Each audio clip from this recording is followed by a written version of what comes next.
Olá, bom dia! Hoje é sexta-feira, dia 6 de dezembro de 2013. Começa agora mais uma edição do Cresce e Esclarece. Só lembrando aos internautas que na próxima semana nós vamos tecer comentários sobre corretagem. Quais as vantagens? Se é na pessoa física ou na pessoa jurídica? Vá preparando as suas dúvidas. E na outra semana vamos falar de um tema importantíssimo sobre a responsabilidade do corretor de imóveis no Código Civil Brasileiro. E o nosso tema de hoje, escolhido por você, é inventário, trâmite e encerramento. Para esclarecer todas as nossas dúvidas, nós estamos com uma convidada especial que conhece tudo sobre a questão de inventário. É a nossa colega a doutora Kelly Cristiane Menezes. Ela é graduada pela Universidade de São Francisco, pós-graduada em Direito Notarial e Registral Imobiliário pela Escola Paulista de Direito. Atualmente é escrevente e responsável pelo setor de inventários e partilhas do tabelião de notas da capital, além de palestrante da OAB. Kelly, muito obrigado por sua participação no nosso programa Cresce e Esclarece desta sexta-feira. Em nome do nosso presidente José Augusto Viana Neto e toda a sua diretoria, queria agradecer aí a sua presença para esclarecer todas as dúvidas sobre essa questão de inventário a todos os corretores brasileiros. Bom dia e muito obrigado por sua participação. Muito bom dia, Gilberto. Eu que gostaria de agradecer ao convite, estar participando aqui do seu programa no TV Cresce. Estou pronta a esclarecer a todas as dúvidas e perguntas sobre o nosso tema de hoje. Muito bem, as perguntas já estão abertas. Você tem alguma dúvida sobre a questão de inventário? Por favor, entre na TV Cresce e mande a sua pergunta, que a doutora Kelly está aqui para responder a sua dúvida. E vamos começar com a pergunta para que possamos entender tudo sobre a questão de inventário.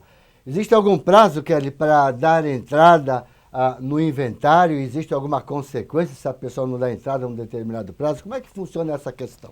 Funciona da seguinte forma, temos duas respostas para esta questão. Uma, o inventário judicial. O nosso Código de Processo Civil, em seu artigo 983, estabelece o prazo para o inventário judicial de 60 dias a contar da data da abertura da sucessão. A abertura da sucessão ocorre com o óbito, é a data do falecimento. E para o inventário administrativo, não temos um prazo para ingresso. A nossa Resolução 35 do Conselho Nacional de Justiça, que regulamentou a Lei 11.441 de 2007, que autorizou o inventário pela via extrajudicial, estabelece que ele não tem prazo, então não há nenhuma penalidade para os interessados, a não ser com relação à multa do imposto que causa mortes. Normalmente o pessoal reclama assim demasiadamente que o inventário demora, mas hoje nós temos também a opção do inventário ser feito no cartório. Agora, essa questão de inventário via judicial ou extrajudicial, o que demora mais? Como é que funciona? Por que nós temos que fazer judicialmente? Quando nós podemos fazer via cartório? Dá para explicar isso para os internautas? Sim, claro.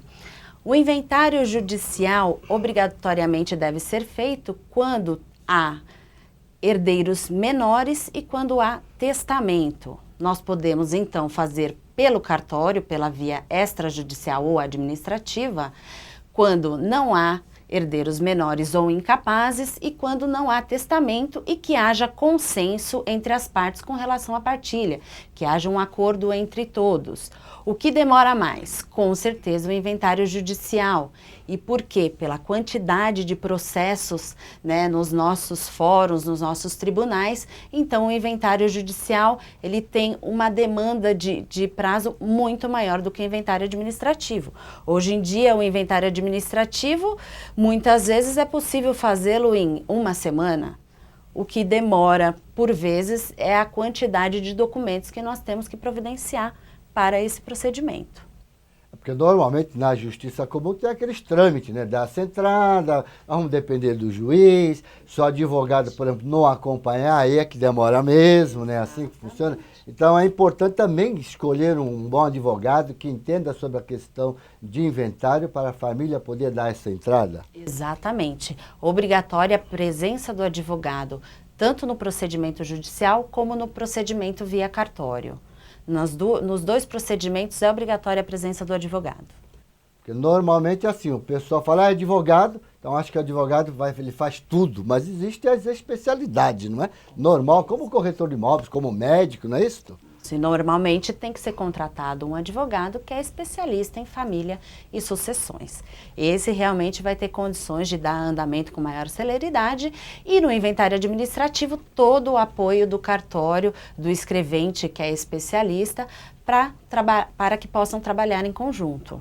Olha aí, colega, que você que é corretor de imóveis, tem um cliente que precisa de fazer um inventário, ela já está dando uma dica, então não é qualquer advogado. Às vezes pega assim um advogado que não é da área, ele pega o serviço e o inventário acaba demorando mais, e isso vai fazer com que você também demore mais para poder colocar este imóvel, né, disponível no mercado para alienação sobre a sua prestação de serviço. Além dos honorários de advogado, doutora Kelly, existem taxas a serem recolhidas. Quais são essas taxas? No inventário judicial, vou fazer um comparativo. No inventário judicial, haverá as custas judiciais, que tem uma tabela progressiva do Tribunal de Justiça. Temos o ITCMD, que é o Imposto de Transmissão, Causa, Mortes e Doações, que é de competência estadual. E temos também o registro quando há bens imóveis nesse inventário. Já no procedimento via cartório, teremos os emolumentos cartorários, que é o valor da escritura pública, também uma tabela progressiva de acordo com o valor dos bens, o ITCMD também, que é o Imposto Causa-Mortes, e posteriormente o registro, que é o valor do registro no registro de imóveis.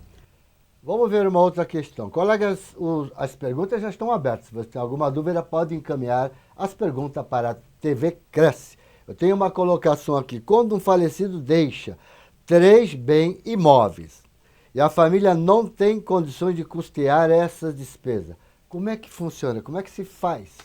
Temos algumas possibilidades, né? No inventário administrativo, nós podemos tentar colocar esse imóvel à venda e fazer um inventário e a venda e compra em ato simultâneo, de forma que o comprador, aceitando essa situação de que este imóvel é objeto de um inventário, ele custeie todas essas despesas e abata no valor do preço da venda e compra. Se for de outra forma, judicialmente, o advogado deverá entrar com o inventário e um pedido de alvará para a venda desse bem por um inventariante nomeado para o espólio, e então, com o produto dessa venda, ele poderá custear. Mas, obviamente, esse procedimento judicial, um pedido de alvará, ele irá demorar muito mais do que fazer uma venda com um inventário já casados no cartório. Somente mediante o alvará, e esse alvará poderá demorar essa autorização do juiz? Que aí é um procedimento judicial. Aí complica, né? Aí complica.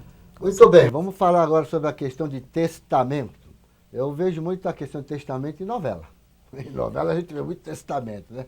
Mas na prática, normalmente, a gente não vê essa questão de testamento. Vamos saber se é uma boa deixar testamento ou não, porque deixando testamento acaba, acho que, um bocado de problema, né? Que a pessoa, vamos dizer, vem a falecer, em vez de deixar uma solução, que acaba criando problema. Então, essa questão de testamento. Uma pessoa deixa testamento. Quais são os procedimentos seguintes com o falecimento dessa pessoa que deixou o testamento? Tá. Quando há um testamento, né, válido, como que podemos dizer? A validade do testamento ela vai ser atestada em juízo. Então, esse testamento deve ser registrado em juízo e deverá haver o parecer do Ministério Público para aprovação desse testamento. Com o registro no próprio cartório onde foi aberto esse testamento, essa ação, ele poderá posteriormente proceder com o inventário judicial. Mas, em primeiro lugar, deverá haver o registro desse testamento através de uma ação judicial autônoma, independente do inventário.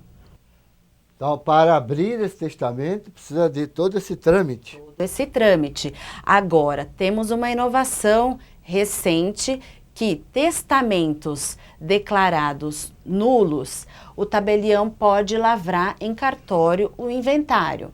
O que seria um testamento nulo ou caduco, como chama a nossa própria legislação, chama o testamento de caduco? Um exemplo é quando o falecido deixou no seu testamento uma pessoa que já faleceu e não tem herdeiros. Então, esse testamento é declarado caduco e pode ser feito em tabelião de notas. Um segundo exemplo, quando nesse testamento ele foi feito somente para deixar um determinado imóvel para uma determinada pessoa. E esse imóvel foi vendido enquanto ele era vivo. Então, esse testamento também deixou de ser válido e nós, escreventes, podemos, e o tabelionato de notas, declarar que esse testamento é nulo, ele é caduco nos termos da lei e poderemos proceder ao inventário pela via administrativa também. Muito bem, temos aqui uma pergunta do Marcos Vanucci, de Botucatu. Marcos, bom dia, muito obrigado por sua participação na edição de hoje do Cresce Esclarece. E ele pergunta, para o inventário judicial e administrativo, os honorários são iguais ou no mesmo valor? Como é que é cobrado? Bom dia, Marcos. A sua questão é uma questão de muitos clientes também. Por quê? A tabela da OAB que determina o valor mínimo de honorários a ser cobrado. Para o inventário, é cobrado um mínimo de 6%. Portanto, o advogado deve seguir o mínimo da tabela da OAB, até por conta de concorrência, de ética. E nessa tabela ainda não há uma previsão legal expressa de que há diferença entre inventário judicial e administrativo com relação à cobrança de honorários. Então deve-se seguir o mínimo pela OAB. As perguntas continuam abertas e o Mário, aqui de São Paulo, ele pergunta, um determinado imóvel só pode ser vendido após o término do inventário? Vou arriscar responder também, Mário.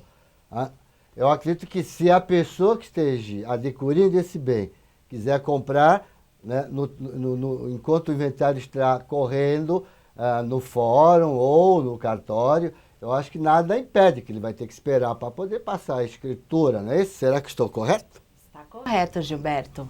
Realmente depende da pessoa que está comprando. Ela pode comprar um imóvel que ainda não tenha realizado o inventário, como também pode ter sido feito esse inventário e pendente somente do registro. Então, tudo vai depender do comprador. Testamento. Vamos falar sobre testamento. Uma pessoa que tem herdeiros, ele pode deixar um testamento dividindo, por exemplo, 50% dos bens dele para os herdeiros e 50% para uma entidade filantrópica, ou ele não pode fazer isso? Ele pode sim fazer desta forma, quando ele tem herdeiros necessários, que são ascendentes, descendentes e cônjuges, ele pode dispor da metade de seu patrimônio, que é 50%, portanto ele poderá beneficiar essas entidades. Olha, beleza. Márcio encaminha a pergunta. É possível, através de um alvará judicial, ser retirado do inventário um imóvel? Se possível, quanto demora para tirar esse imóvel? Pode? Pode. Ele pode fazer o inventário e solicitar um alvará judicial para a venda desse bem, só que o prazo na justiça é relativo, vai depender do fórum, vai depender da vara, da quantidade de processos daquele cartório cível especificamente, né? Normalmente, qualquer ação no fórum judicial demora pelo menos 1 ano. Olha, o Valdecir de Mairim que faz uma colocação. Tem algum meio documental, enquanto vivo, para que não venha precisar fazer um inventário futuramente? Eu acho que é o que nós estamos discutindo aqui, né? A questão do testamento, seria isso? Não, porque pelo testamento, ele deverá fazer o registro do testamento para que seja feito o inventário posteriormente. E com o testamento será obrigatório o processo de inventário. Então, a forma dele evitar um futuro inventário é fazer a doação dos bens em vida, com reserva de usufruto para que ele possa manter a subsistência. Olha, beleza, vamos ver uma coisa. Isso aqui é um fato pontual que eu vou lhe perguntar, hein? Já estou explorando a doutora Kelly. Seja bom, aqui é bom porque a gente não paga honorário, né? Mas é por isso que eu estou falando. Mande as suas perguntas, que aqui não se paga honorário, hein? Então a minha pergunta é, uma pessoa que mora sozinha num prédio, ela vem a falecer e o síndico não conhece nenhum parente, não apareceu nenhum parente, o condomínio está em aberto, ninguém está pagando o condomínio. Qual é o procedimento do síndico? Não é no meu prédio, eu também não sou síndico, ok? Mas é num prédio onde eu tenho um imóvel alugado. E essa pessoa faleceu e já está devendo o condomínio. Como é que funciona aí? Como é que o síndico vai resolver essa questão porque não está pagando o condomínio? E como tudo tem uma solução, para esta questão também temos uma solução. Quando esse apartamento, na ausência de herdeiros, né, quando o síndico desconhece que há herdeiros, esse apartamento fica em aberto com todas as despesas condominiais. Portanto, o condomínio passa a ser credor desse espólio. E o credor, nos termos da nossa legislação, tem autorização legal para que possa proceder à abertura do inventário e buscar o seu crédito. Então, o próprio síndico poderá entrar com uma ação representando o condomínio para a abertura do inventário e a venda do bem para que isso se reverta no valor das despesas condominiais. E essa venda do bem, é o síndico que vai fazer ou é o juiz? Vai ser por autorização judicial, um leilão judicial, com certeza.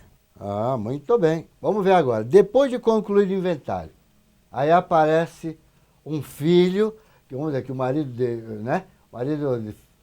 aprontou aí no mercado, aparece um filho. Como é que funciona? Pode reabrir o inventário? Ele vai ter direito? Como é que fica essa questão? Isso parece questão de novela, né, Gilberto? Questão de novela. E às vezes tem algumas falhas na novela. Então, o que acontece? Decretada a partilha em juízo ou mesmo em tabelionato de notas, a partir daquele momento existe um prazo legal de que ela pode ser anulada dentro de 1 ano. Então, existe esse prazo. Após esse prazo, nada poderá ser feito. Prazo de 1 ano. Tem um prazo de 1 ano para anular a partilha. O que ele pode, de repente, tentar buscar é um acordo, algum procedimento de transação com esse outro filho que recebeu os bens para tentar reverter alguma coisa. Mas o prazo legal é de 1 ano contado da partilha homologada. Muito bem, as perguntas continuam abertas. Nós temos aqui a pergunta do Márcio Moreno. Ele pergunta: a construtora pode rejeitar uma cessão de direitos hereditários sem alvará judicial, sendo que a matrícula desta cessão ainda não foi individualizada? Ela pode sim recusar, porque a nossa legislação proíbe cessão de bem particular, porque a cessão de direitos ela sempre ocorre antes da partilha. E enquanto não houve a partilha, todos os herdeiros são interessados. Pode sim recusar. Vamos então a uma pergunta agora que a gente encontra muito no mercado imobiliário. O marido vem a falecer e ao invés de deixar bens, deixa dívida para a esposa. Isso acontece muito, né? E a esposa, ela responde independentemente do regime de casamento, independentemente de não ter deixado bem. Como é que fica isso? Sempre vai depender do regime de bens do casamento. Quando é separação total de bens, essa dívida não vai se comunicar, a não ser que ela tenha sido adquirida para o proveito do casal e da família, do sustento da família. Nos outros regimes de bens, todas as dívidas contraídas por um pertencem aos dois. Portanto, ela só responde até o limite dos créditos que ele deixou. Então, se ele somente deixou dívidas, ela não responderá. Olha, se não há bens. Muito bem, o corretor Viana faz uma colocação. Uma construtora incorporadora pode negar a cessação de direitos hereditários do imóvel, porém ainda não ter sido concluído o inventário ou sem o alvará judicial. Que falou corretor Viana, me deu a impressão que era o presidente Viana. Sim. Mas não é ele, porque eu sei que o Viana ele está em viagem. Mas já respondemos essa questão. Realmente a construtora pode se recusar porque não ocorreu a partilha e não houve a anuência de todos os herdeiros. Foi feita uma cessão de parte do acervo que compõe essa herança. E a nossa legislação não permite. As perguntas continuam abertas. Enquanto você não formula uma pergunta, então eu vou perguntar para a doutora Kelly se existe algum prazo de, vamos dizer, convivência conjugal, né? Existe algum prazo, vamos dizer, esse convivente, um dos conviventes, ele pode entrar, vamos dizer, na herança da pessoa que já tinha anteriormente, não durante a convivência? Ela pode entrar nessa questão? Pode entrar nessa questão, sim. Há alguns anos tínhamos um prazo para que fosse constituída a união estável. Atualmente, não. Desde que essa união seja pública, contínua, duradoura e com o objetivo de constituir família, já é comprovada a união estável e ela terá direito, sim, de concorrer aos bens adquiridos na constância dessa união e concorrer com relação aos bens particulares, porque quando não há declaração pública, o regime de bens na união estável é da comunhão parcial de bens. Muito bem, vamos ver agora. Donizete de Atibaia, ele pergunta: os honorários do advogado podem ser pagos com uma fração da propriedade do inventário? Seu advogado, eu acho que topar, eu acho que pode, né? Como é que funciona? Exatamente isso. Se o advogado aceitar o pagamento desta forma, poderá sim, como forma de pagamento de honorários. Esta é que é um bom inventário. Olha, doutora Kelly, gostaria de participar desse inventário, né? É? E ele será condômino com esses demais herdeiros. De repente, não sei se isso seria muito interessante para os herdeiros. Nada com novela, mas duas pessoas do mesmo sexo, em convivência, como se chama convivência conjugal, não sei se é assim, como fica a questão da herança? Chamada união homoafetiva, né, atualmente. As mesmas regras da união estável. Se for feita judicialmente, o nosso Superior Tribunal de Justiça já reconheceu a união estável como um casamento. Então, hoje, na maioria dos casos, é feita a sucessão da mesma forma como um casal casados no cartório de registro civil. Mas há também um artigo do nosso Código Civil, que é o 1790, que declara a sucessão de maneira diversa. Ele, como não foi revogado esse artigo, também poderá ser feita a sucessão dessa forma, que segue uma outra regra diferenciada. Muito bem, vamos ver se temos alguma pergunta aqui. A Vilma dos Santos Ramos, de Guarulhos, ela pergunta: quando temos 5 herdeiros em um inventário e um se recusa em assinar, o que fazer na hora da venda do imóvel? Ela está perguntando assim, tem um dos herdeiros que não quer vender. Ela está perguntando como é que funciona. Será que ele é obrigado a comprar, então? Na verdade, os outros 4 que são interessados deverão ingressar em juízo e comprovar a necessidade da venda desse imóvel para que esse 5º possa resolver a parte dele. Então, somente com uma ação judicial, porque aí já entra numa questão litigiosa. Aí o juiz vai avaliar se há realmente uma necessidade extraordinária na venda desse bem para que ele fique obrigado em também transmitir a parte dele. Vai depender do que o juiz decidir.